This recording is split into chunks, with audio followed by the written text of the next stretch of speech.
जय श्री राधे, हरे कृष्णा। पता है, जैसे जैसे मेरी जिंदगी के दिन आगे बढ़ रहे हैं, जैसे जैसे ये वक्त और गुजर रहा है ना, वैसे वैसे मेरी कानों में इतने खतरनाक केसेस और इंसिडेंट्स बढ़ते जा रहे हैं जिन्हें सुन के मेरे कानों से बस धुआं आ ही चुका है। So here there is a girl जो काफी यंग एज में एक रिलेशनशिप में आ गई थी 11th क्लास में, and there was a boy, एक लड़का था जिसने उसको अप्रोच किया कि मैं तुम्हें बहुत लाइक करता हूँ and I want to come in a relationship with you. उसका पहला रिलेशनशिप था लड़की का एंड वो आ जाती है रिलेशनशिप में। अभी 2-3 साल हो गए हैं। After talking to her I got to know कि उसका बॉयफ्रेंड बहुत टॉक्सिक था। अब टॉक्सिक बहुत वेज में होता है, इंसान घोस्ट कर देता है, बहुत चीजें करता है। बट वन वेरी वेरी अजीब सी बात है उसकी पूरी एक स्टोरी में, जिसमें उसने मुझे बताया कि अब उसका ब्रेकअप हो गया 3 साल के बाद, वो फर्स्ट ईयर में है। एंड उसने उस लड़के के बारे में ये बात बताई कि जब भी उसे गुस्सा आता था वो उसे गाली देता था, और गाली भी कोई छोटी मोटी गाली नहीं, एक्सट्रीम लेवल की गाली। और अपने गुस्से में वो लड़का उस लड़की को इतना ज्यादा डिग्रेड करता था, इतना डिसरिस्पेक्ट करता था, और उसको गाली तो देता ही था, साथ ही साथ लड़की के पेरेंट्स को भी गाली देता था। एंड गेस व्हाट, वो सब लड़की जो है सहती जा रही थी। क्यों?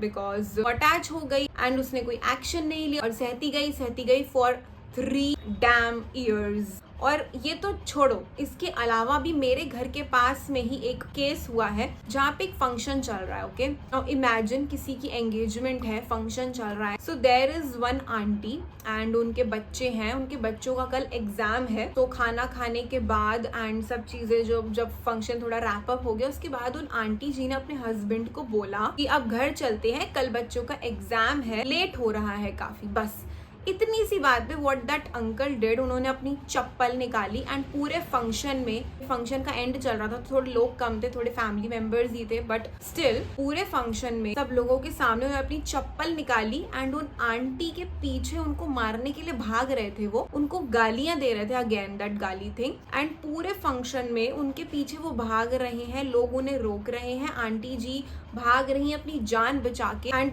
That uncle, he was completely drunk, उन्होंने बहुत ज्यादा दारू पी रखी थी and literally he was running to beat his wife. वो उनको मारने के लिए दौड़ रही थी। और रीजन क्या था कि तुमने कैसे बोला मुझे फंक्शन से घर जाने के लिए, मुझे अभी और एंजॉय करना है, मुझे अभी और दारू पीनी है, और तुम मुझे कैसे बोल सकते हो अभी फंक्शन से घर जाने के लिए? क्योंकि उन अंकल जी को एंजॉय करना था फंक्शन में, अपनी सेंसेस को सेटिस्फाई करना था, ड्रिंक करनी थी। इसके चक्कर में वो अपनी वाइफ के पीछे भाग रहे हैं सबके सामने, सब लोग बचा रहे हैं उन आंटी को, उन अंकल का गुस्सा शांत कर रहे हैं कि चुप हो जाओ, भागो मत, मारो मत उनको। आई मीन सीरियसली, मतलब after hearing this whole thing, मैं तो ये सोच रही थी कि सोचो जब फंक्शन में सब लोगों के सामने वो ये कर सकते हैं आंटी के साथ, तो घर पे तो क्या ही करते होंगे, वो इतनी गालियां देते होंगे। And when it comes to justification, ऐसे लोगों की, ऐसे आदमियों की एक रीजन रहता है गुस्सा। हमें तो बड़ा गुस्सा आता है, पता है कोई माने या ना माने, लेकिन हमारी सोसाइटी की ना जेन्युइनली बहुत बड़ी प्रॉब्लम है कि एंगर को बहुत जस्टिफाई किया जाता है सोसाइटी में। इंडियन औरतों को भी सुनोगे ना, तो कोई भी छोटी सी बात हो जाएगी तो वो कहेंगी हमारे इनको तो बड़ा गुस्सा आता है, ऐसे मत करो, पापा बहुत गुस्सा करेंगे, मुझे तो बड़े एंगर इश्यूज हैं, गुस्से में मैं कुछ भी कर देती हूँ। नॉट जस्ट लड़के बट लड़कियां ऑल्सो, उनका एंगर लेवल इतना बढ़ चुका है, rather than taking it as a bad habit, उसको और जस्टिफाई कर रहे हैं और ग्लोरीफाई करें कि हाँ ये तो मेरे अंदर कमी है, मैं तो गुस्सा करती हूँ, मुझे तो आता है गुस्सा, मेरे पति को गुस्सा आता है, वो गुस्से में कुछ भी बोलते हैं, तुम ऐसा मत करो वरना उन्हें गुस्सा आ जाएगा। अब कमिंग टू द रियल ज्ञान, अब श्रीमद् भगवद गीता में ना भगवान बताते हैं, श्री कृष्ण बोल रहे हैं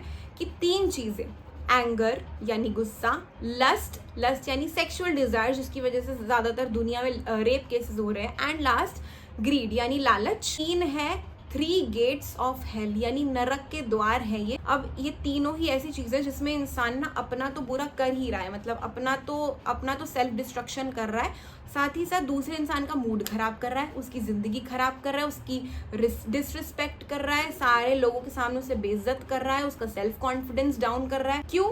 हमें तो गुस्सा आता है। अगर ये श्लोक भी काफी नहीं है ना, तो एक और श्लोक में बताया गया है जिसमें श्री कृष्ण बोलते हैं कि अपनी वाणी को ऐसा रखो, ऐसे शब्द बोलो जो दूसरे लोगों को सुनने में अच्छे लगे, उनके कानों को सुनने में प्लीजिंग हो वो, ना कि ऐसे शब्द जो दूसरों को दुख दे रहे हैं, परेशानी दे रहे हैं। मतलब कुछ कुछ तो बातें ऐसी होती है जिसमें मुझे खुद ही समझ नहीं आता कि मैं क्या बोलूं इन लोगों को। नॉट जस्ट हमारी सोसाइटी में, मैंने अपने घर में भी ऐसी चीजें देखी है। When I was a kid गलत लगता था लेकिन नहीं कर पाते थे कुछ। लेकिन जैसे जैसे we grow up in life हमें समझना बहुत जरूरी है, सही और गलत में डिफरेंस पता होना बहुत जरूरी है, और साथ ही साथ अपने लिए और हो सके तो दूसरों के लिए लड़ना भी बहुत जरूरी है। जहां आप अपनी आवाज उठा सकते हो, बोल सकते हो दूसरों के लिए, if you can you should definitely do that. There is a बहुत इंपॉर्टेंट रिक्वेस्ट और मैसेज सभी लड़कियों और लड़कों के लिए भी। अगर आपका पार्टनर आपको कुछ भी बोल रहा है, कैसे भी गलत बिहेव कर रहा है, सिर्फ उसको गुस्से का नाम देके